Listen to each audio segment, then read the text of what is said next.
Show, we are going to do a Wednesday wrap-up, a new feature on this podcast, Locked On Guardians, where I'm your host, Jeff Ellis, formerly of Scout, formerly of 24/7, all of Locked On now. I was the lead draft and prospect analyst, which means my heart is always a little bit with the college game and the draft in general. And with everything going on with the lockout, it seems a perfect time to devote a weekly part of each episode to talking about just what happened over the weekend. I did a bit of a preview on Friday, so of course we'll get into that Oklahoma State matchup. We'll get into some other players who popped for me. So there will be that and more. So make sure to tune in for all of it. And before we jump into our opening, I want to thank you for making Locked On Guardians your first listen, free and available every day, wherever it is that you get podcasts.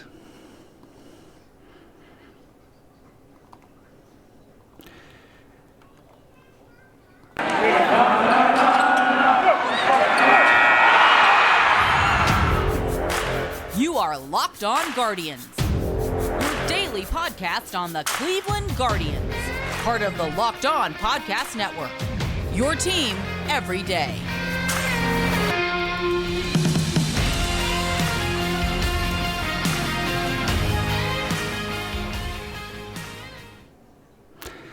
And now let's dive into it. Where to start? I have a bunch of things open, and of course I realized I opened up all of my data and didn't open up the Oklahoma State website that I wanted to go to, and we'll start there. You know, I have my other top performers, interesting games. I have that all set up across the top here, but I do not open Oklahoma State. Now, if you listen to that podcast on Friday, where I was like, let's focus on Oklahoma State. Like, Vanderbilt is an institution. They're one of the consistently top teams in the country, but I'm more intrigued to watch Oklahoma State than Vanderbilt, and you got to see it. Now, not every player I mentioned performed super well. Not every player I mentioned even played. Mitchell Stone, the big lefty, did not pitch once over this past week in this matchup for Oklahoma State versus Vandy. And one of the players I focused on, rather hugely was Justin Campbell, because he very much fits the Guardians draft profile. When you look at his strikeout and walk rate and what they did a year ago, and probably not with that first round pick, but in that second, that third round, like Justin Campbell seemed like a candidate for them. He came out, only pitched 4 innings, allowed 3 runs on 3 walks, 4 hits.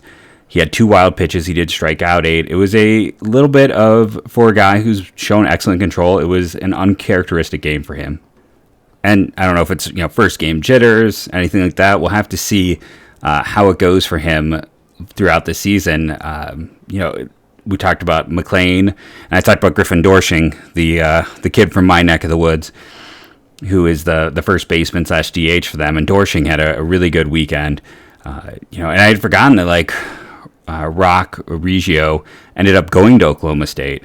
For those who don't pay attention to the draft super in depth, he is a player that the Brewers, I believe, took in the 11th round. Most players who were taken in the 11th round sign. That's where you go after someone like him to use that extra savings you have to try to sign someone. He decided to go back to school. This is, such a good recruiting class for Oklahoma State.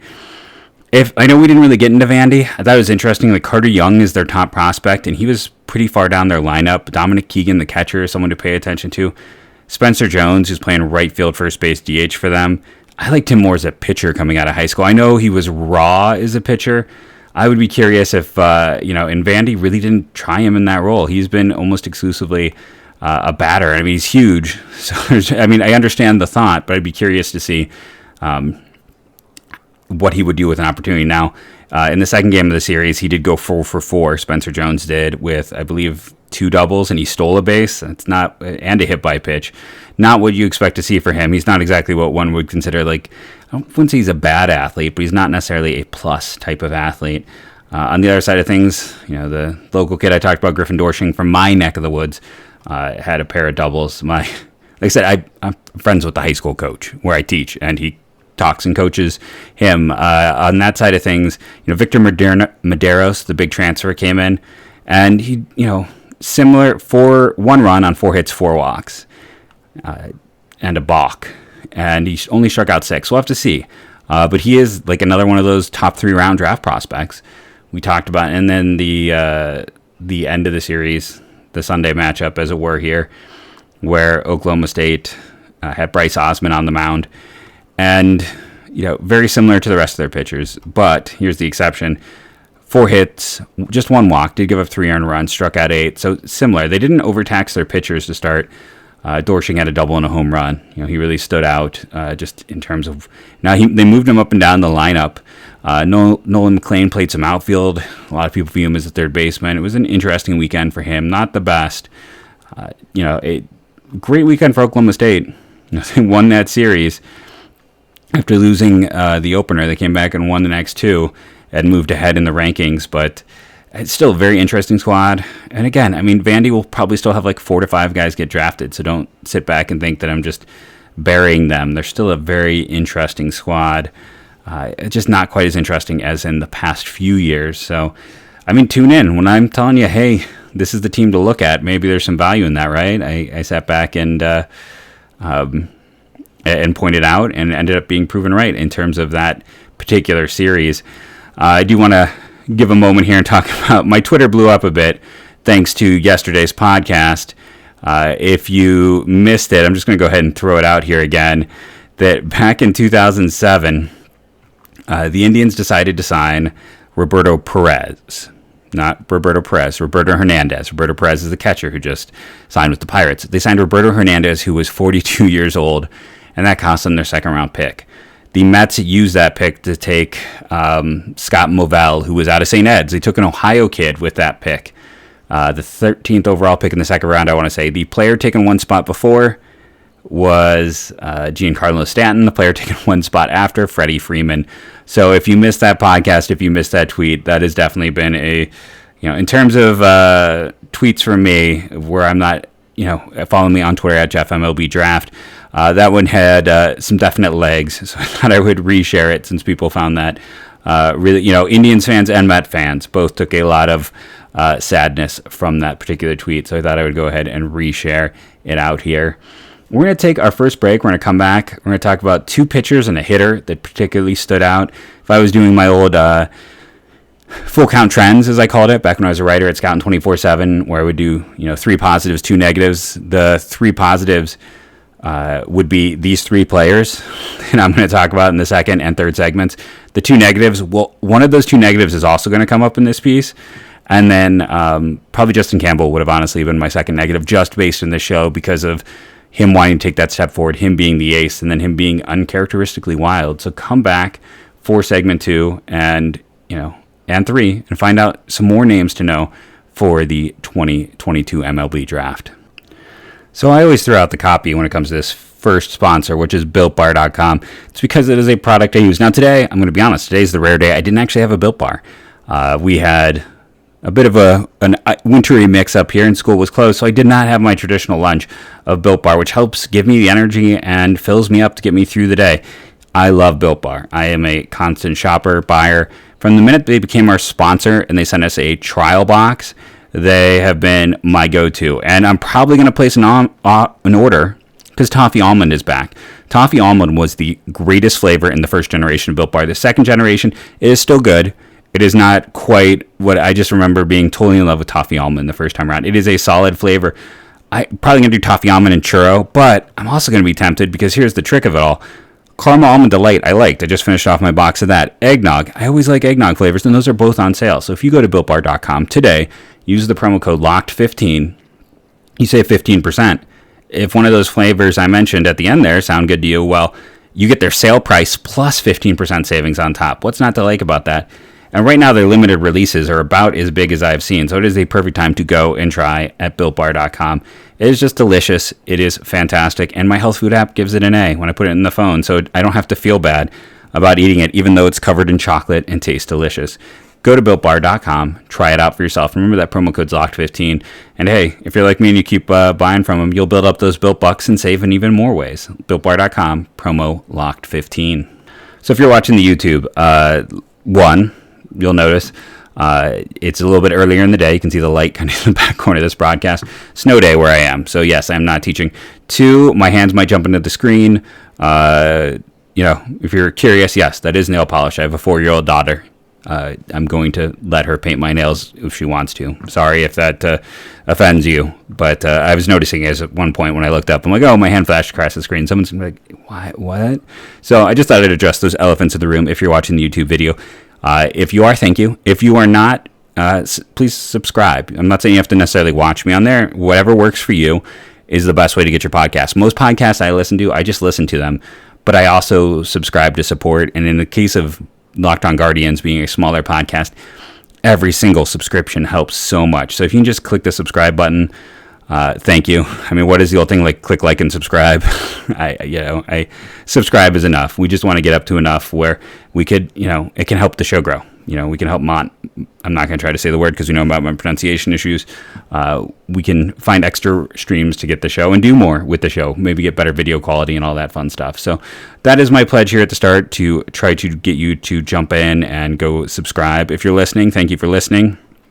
I mentioned it on the show earlier in the week, but we got back in the top 100, a strong week from the Locked On Guardians family/team. So should we go bats then pitchers? I think that's the way to go. Let's go with bats. So NC State faced Evansville. Now, yes, Evansville is not a big program. I'm gonna pause the recording and let you know the players from Evansville who have been drafted. Oh, I didn't hit the pause. Well, it may not be a top tier program. We all have to admit, though, Purple Aces is a pretty awesome nickname. So in terms of the draft, they did have a player taken in 2019 and 2017. 2019 was Adam Lucas from Grafton, Wisconsin, my neck of the woods nowadays. Kyle Freeland was the recent high pick, the pitcher from the University of Evansville. I'm sorry, he plays for Colorado. Recent Indian Eric Stemets went there. Like, they're a solid, non-group of five baseball program. Like, I also don't want to run them down. Jamie Carroll, there we go, another tie to, and I think Andy Bennis was the first overall pick out of there back in 1988. So there's been a lot of players. They've had 9 major leaguers, 48 players drafted, and again, Purple Aces is a pretty awesome name, but it is not. When you look at the production that occurred this past weekend for Tommy Hunter, who we're going to talk about here, people will say, well, he faced Evansville. And I get that, but you also can't look past what he did as a true freshman.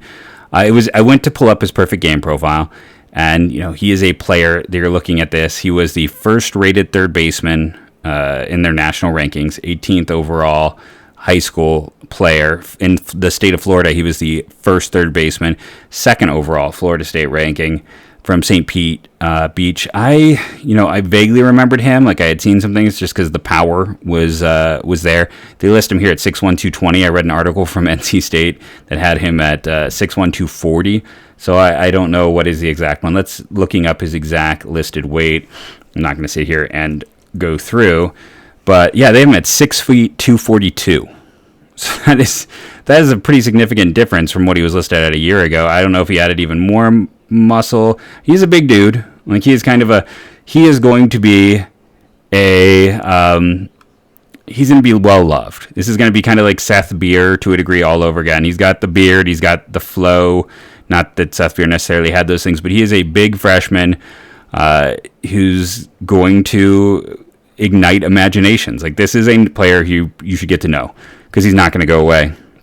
And in 3 games against Evansville, he had 14 at-bats. He had 9 hits, 5 home runs, 2 walks. That's right, I'm going to say that again. He had 14 at-bats, 16 plate appearances, and 5 home runs over those 3 games. 24 total bases. His current slash line, 643, 688, 1.714. That's his slugging. That is not his OPS. His OPS would be almost 2.4. So yeah, it's 3 games. It's small sample size. It is not facing ACC baseball, but when you have that type of a weekend as a true freshman, yes, the other side of it is you say that where can he go? Like, is this going to be a situation for him going forward where he just can't, people are going to see that and everything he does is a bit of a disappointment afterwards. I do understand that thought, but I also think we'll have to see what he can do. Like, going back to that perfect game profile, I mean, perfect game was very high on him. And again, I trust Brian Sikowski and everyone else there. And you look at his data, his exit velocity was 99.57 percentile. His max of barrel speed, 98.34. Impact momentum, 98.54. Max acceleration of his bat, 97.82. He could hit. Now his reaction, his shuttle was 4.27 percentile. Like, he was a third baseman, but he was, they're playing him first in NC State, and that's probably going to be his home. His arm wasn't bad. His 60-yard was at 38.67 percentile. He isn't that type of athlete, but he mashes. He absolutely mashes. All the other stuff shows power. I mean, everyone talks about the power going back to it, that, at the perfect game events and what he had shown off. So yeah, the power isn't a surprise. He's a big dude. He is going to be a name to know because he's going to become a face of college baseball. Like, you can already state that with what he has done, what he kind of has in place. He's folk hero was the word I was kind of looking for earlier. I couldn't think of. He has everything set up to be a folk hero. It was when it's early in the season, but I click on the stats and I go and I look who has put up stats in the early going, who are some names that are kind of interesting to look at. Understanding that there's a lot of guys who start very slow and then are great, and there's a lot of guys who are on fire out of the gate who it doesn't keep going that way. And again, he's a true freshman, so we're not even looking at him until the 2024 draft, even if he continues to hit. And first baseman, which is probably where he's going to end up with a low athletic profile, it's an uphill battle to be a high pick. I mean, Spencer Torkelson, yes, he was a first baseman, but his athletic profile, that he could try third, he could try outfield, he could try some other spots. I don't know if that's necessarily going to be the case. We'll have to see, but it was quite a weekend for Tommy White, and he is going to be someone that I'm going to tune in for. Like, if you can catch some NC State games, you definitely want to take advantage of those opportunities to see him play, because, again, if nothing else, this is the beginning of a folk hero beginning for the next 3 years of college baseball. We're going to take our next break here. We're going to come back and talk about the two pitchers who stood out. We'll also get to hear me harp about pitcher wins and losses. But first, another quick commercial break. Football might be over for this season, but basketball is in full steam for both pro and college hoops. For all the latest odds, totals, player performance props to where to find the next fired coach is going to land, BetOnline.net is the number one spot for all your sports betting needs. BetOnline remains the best spot for all of your sports scores, podcasts, and news this season. And it's not just basketball. BetOnline.net is your source for hockey, boxing, UFC odds, right to your favorite Olympic coverage and information. Head to the website today or use your mobile device to learn more about the trends in action.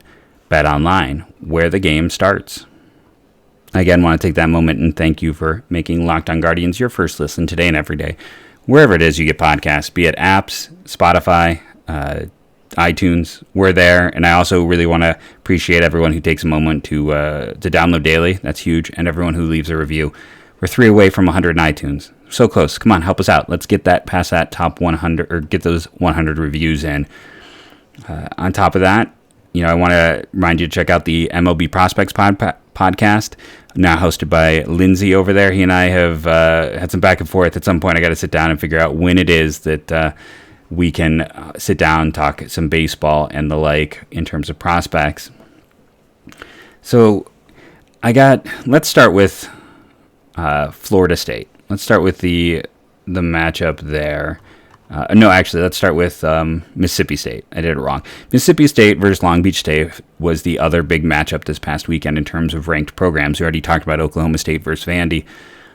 Long Beach State was like 24th, and I don't remember exactly where Mississippi State was. Much like the other one, the underdog was the winner in this one. Long Beach took game 1 and 2 in the series before Mississippi State came back and took the third game. Now, the big one for me to see in this, they have Logan Tanner, who we talked about as a potential first-round catcher on Mississippi State. Luke Hancock has had the off-the-field issue, but he's been highly productive as a hitter. Value it how you will at this point. And then the big guy there, though, is Landon Sims. The closer turned into a starter. And pitcher wins are so dumb. Landon Sims got a loss, okay? He lost this game. He went 7 innings. He faced 25 batters, and he struck out 13 of them. He didn't walk anyone. He allowed 5 hits and 1 earned run. Now, his team didn't get any runs across, so he loses. It was one of the best performances all weekend. Only 81 pitches to get through 7 innings, 13 strikeouts. It was a strong performance from a player who's trying to prove that he is a starter and can be a starter going forward. The loss is just silly and doesn't really matter, but for Sims to go out and strike out 13, most pitchers only win 5 innings, and I am okay with him going 7 when it's only 81 pitches. That's a efficient 7 innings. Good on him. No walks. He's got the pitch mix that if you just stayed a reliever, you probably would have gone around 2 or 3. It is absolutely the right call to let him show that he can be a starter. And he came out firing. Quite a performance by him. Mississippi State is always loaded, but he is the player to watch for them when you tune in for Friday games. On the other side of things, now we're going to talk about Florida State versus James Madison. This is interesting for multiple reasons. We're going to get our 1-up and a 1-down in this series. First, let's start off with the positive. The Saturday game was, I believe Bryce was the one that, Bryce Hubart pitched in, who we've talked about. Now, he is actually not their Friday starter. That is Parker Messier, who was another, known... he was a bigger name out of high school. Let's just be honest. He was the bigger name. I remember him. I wasn't particularly... It's not that I was low, but he was just not someone... Sometimes you get into the thing where there's just so many players to cover, and you just kind of go... Parker Messick. Oof. He was just one of those players who was a interesting high school lefty, Plant High School from that factory of players. And, he's a good player. He has a chance to be, I'm trying to remember if he was drafted out of high school or not. He'll get drafted. He is good. But after what happened in terms of, with Bryce Hubart, in the Cape Cod League. And again, let's just go back and talk about the fact that the recent track record of players who have led the Cape Cod League in strikeouts has been highly successful. Those players have all seen their stock go up as draft eligible prospects. They have all seen their, have a strong junior, draft year. They've been very good. And for him, all he did in that start on Saturday was face 17 batters and strike out 13 of them in 5 innings. Now, he was 75 pitches for those 5 innings, not quite as efficient, but only 2 hits, no walks, an utterly dominant performance. Yes, I went and looked at who had the big strikeout weekends, and because that's important. If a player isn't missing bats in college, that is the red flag. That is why I was always the low man on Jeff Hoffman, for instance. I'll always bring that up. If a player isn't missing bats at this level, it's often not going to change for them. So you want to see who's already missing bats. That was a heck of a performance out of the gate. And also gave him some signature dominance because James Madison, Chase DeLauter is a top 5 player universally in this class, I want to say, at least top 10 universal. And he had a rough weekend. He is the player who's down, and we'll get into that in a second. But against, he went 0 for 5 with 3 strikeouts in this game. Florida State's interesting. Man, I remember when Alex Toriol was a big name high school first baseman, and he's now, I think, a senior at University of at Florida State. He was at University of Miami. If you type him in, that's actually what pops up. It threw me for a second there. But he's been this big, strong first baseman forever. Who I think in one of my way too early mocks when he was a high school kid, I put him at 10th or 11th in that class. Just because everyone liked the bat. It hasn't quite come together. He's going to be one of those, I don't know if you can say premier senior signs. So he's going to be a really interesting senior sign candidate just because he's been on the radar forever. But for Hubbart, it's kind of interesting too at Florida State to have 2 lefties to lead things off for them.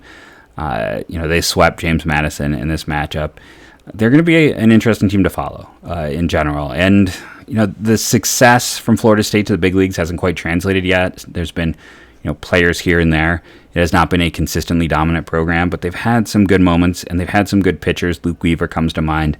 So we'll see what happens. But yeah, this one was maybe more, even though Sims went longer and he was facing a better team. It was just when you face 17 batters and you strike out 13 of them, that's something. And yeah, there were 2 hits, but that means, your 2 other outs were the only time they put the ball in play. That's just unbelievable.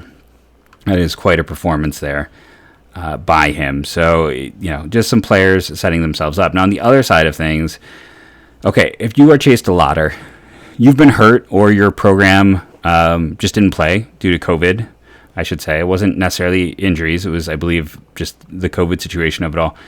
And you've barely gotten to play. You go to the Cape and you light it up. Everyone can see the physical tools, and that is his coming out party. Now, the problem for him is, if you go look at James Madison's schedule, they currently do not face another ranked team the rest of the year. Just in terms of like Power 5 conferences, they've got a Tuesday game against Virginia Tech. They've got a Wednesday game against Maryland. Another Tuesday Virginia Tech, and a Tuesday Wednesday against Tennessee, and that's it. And none of those are ranked programs. None of those are, Tennessee every few years, but Tennessee gets a guy drafted every year, at least one typically, sometimes multiple. Like, that's a strong program, but you're getting a midweek. You're not getting their best starters. This was really the last chance DeLauter had, barring postseason, to show what he can do against top level competition. And teams come back to these things, and they will come back to these things. And could he have been pressing? Absolutely. And is it the smallest of sample sizes? 100%. But when you don't have a lot of data to begin with, and almost everything in terms of his valuation, in terms of game film, is from the Cape, and the one time he's going to face top shelf competition all year, he has 14 at-bats, he gets 3 hits, and he strikes out 8 times in those 14 at-bats. Not only, it's not that he didn't, take the opportunity to run with it. It's that he had a miserable weekend. He was swinging through everything. Again, there's some sign of pressing there with that, but you look at the slash line, 214 average, 214 on base because he didn't walk, 286 slugging, 500 OPS. On his own team, he was the fourth worst hitter of any other starters. It's rough. And again, for a player who's not going to get that opportunity and has not had a lot of opportunities, it is extra rough. I don't know how, because here's what's going to happen. I'll talk to someone about him. He'll rebound, and I'll be like, oh, yeah, he's got those physical tools. Look what he's been doing all year. And I can already tell you what's going to happen. They'll be like, yeah, but who's he faced? Remember when he faced Florida State? And that happens. We can talk about the fact that, a few years ago, Nick Gonzalez from New Mexico, who dominated the Cape, and then, the COVID situation happened, and his last week before everything shut down, I believe it was Texas A&M and Asa Lacy, and he got shut down for that weekend. And, it was extra bad in this case, and one can say because there just wasn't any opportunity to prove himself, but that became the signature game for him. And he went from a guy who was, top 3 on every board to falling to, the 8th or 9th pick. For DeLauter, this is rough. It's not something he can really overcome because he's not going to get that opportunity. So this was maybe the biggest draft impact of a top player for the entire weekend, just because this was the one opportunity. This was the chance to show himself for a player that statistically, let me go bring up his total plate appearances so far in college. For his 3 years of school, he has 219 plate appearances. There was just 77 and 128 were his first 2 years. 16 games, 26 games. He just didn't have those opportunities. Then you come out with your one chance to face a ranked team, and that occurs. You don't want to say it's going to be okay, now he can't go in the top 5. But in a class with, Elijah Green, with Tamar Johnson, with Drew Jones, with, Jace Jung, with Jacob Bear, this is a loaded top 8. And when it is that loaded and that good, teams look for reasons not to. They're not looking as often for reasons to. They're looking for reasons not to. And, this one weekend is just going to keep coming up. I can tell you that. I have talked to too many scouts over the years, and we know small sample size is a thing. We know off weekends happen, but there's just something about having that important weekend and a guy not stepping up, which it's silly. And I've often thought it's silly. I talk about Steven Duggar, who's now with the Giants, where he had a bad month or so at the start, and then at the end of the year, I'm like, hey, people, look at the data. He actually had his best year, and he ended up falling to the 4th round. And he's a major league outfielder. But people sometimes look for reasons to shade a guy because there's just so many, and there's so much to debate, and there's so much going on. And in this situation, I guess the other way to look at it is if you're a Cleveland Guardians fan, the chances of adding Chase DeLauter in the draft just got a lot better after this weekend. And I know there's going to be people who are going to tell me, calm down, it's one set of games, but it's not. It's the only opportunity to show your talent level against top-level competition. And I always hear about it. I always hear about such things from teams and scouts. And, for a kid who's not going to turn 21 till October, who's coming from a small program, who is a plus athlete, he's going to be interesting. 6'4", 250. He's not going far, but this was a big weekend for him, and maybe the biggest story to come out of the opening weekend of college baseball. I went a bit long. Sorry about that. I want to thank you again for listening, rating and reviewing, downloading daily, helping our show to grow. I want to thank the Locked On Guardians family/team for all you're doing. We had our second highest ranking in like 2 months on the iTunes charts, so thank you for that.